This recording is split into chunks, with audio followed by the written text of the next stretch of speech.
Good morning, people. Let's get this news going. Amazon. Flash briefing. Jamie, getting your flash briefing. In NPR News.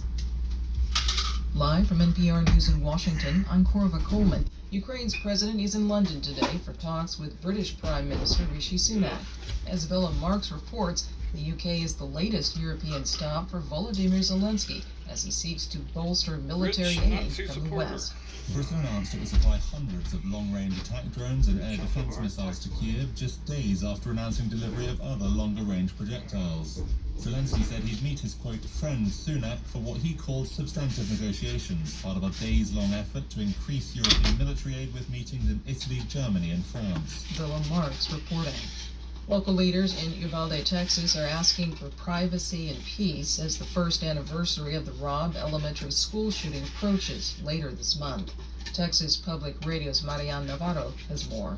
In an open letter, Uvalde's mayor, police chief and sheriff, and district attorney are among officials emphasizing their need for space as the community continues to mourn the 19 students and 2 teachers who lost their lives in the shooting.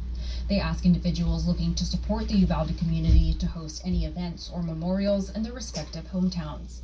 The letter says free support services and counseling will continue to be available to Uvalde residents ahead of the May 24th anniversary. Meanwhile, the Uvalde Consolidated Independent School District implemented a no backpack policy at school amid a rise in non-credible social media threats. I'm Marian Navarro in San Antonio. Flood watches are posted for parts of central Oklahoma today. Heavy storms have poured excessive rain in the region. The National Weather Service warns that more rainfall is expected today in southern Texas as well. Farther north in St. Louis, Missouri, the city got flash flooding over the weekend. Motorists had to be rescued from their cars.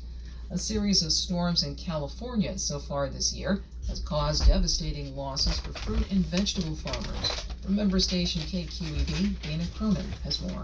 A new survey from the Monterey County Agricultural Commissioner's Office shows farmers have lost out on $600 million due to damage from rainstorms earlier this year.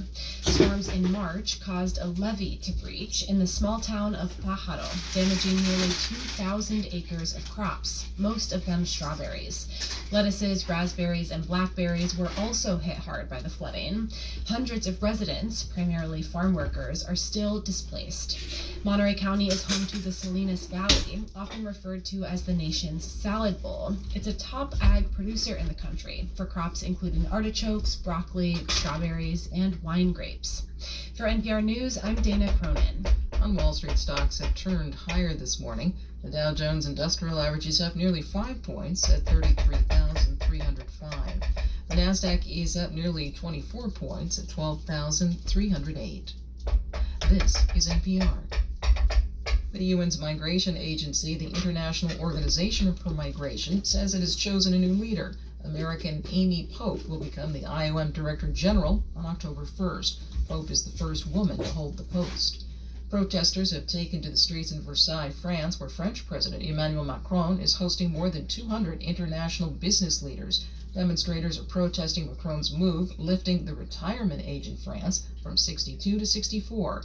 NPR's Eleanor Beardsley reports. This crowd is marching there through the streets of Versailles with torches. It's a symbolic march, just like the peasants did in 1789 when they overthrew the king. French Revolution style. Here they are. Somebody needs to stand up to the a lot of riot police around this march, but they're letting them march.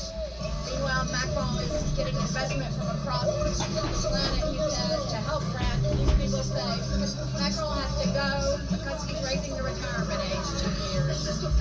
NPR's Eleanor Beardsley reporting.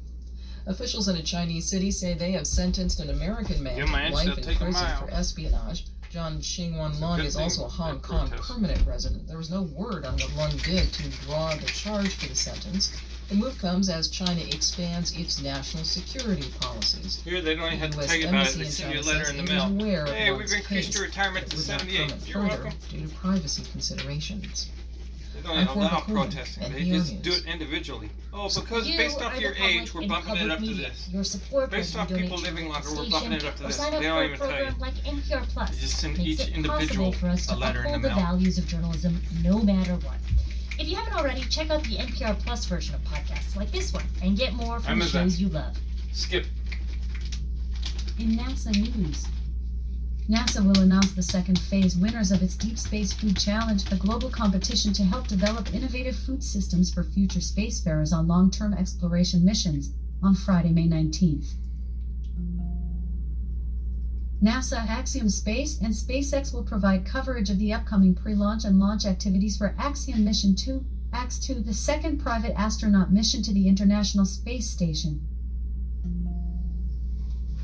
NASA is holding a public meeting at 10:30 a.m. EDT Wednesday, May 31st, of its independent study team on categorizing and evaluating data of unidentified anomalous phenomena, UAP. The agency also will host a media teleconference at the conclusion of the meeting.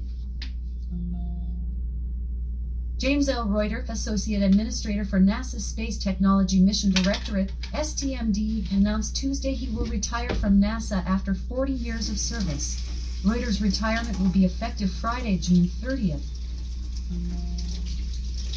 Two NASA CubeSats designed to study tropical cyclones, including hurricanes and typhoons, successfully launched at 1 p.m. Monday NZST, 9 p.m. EDT Sunday.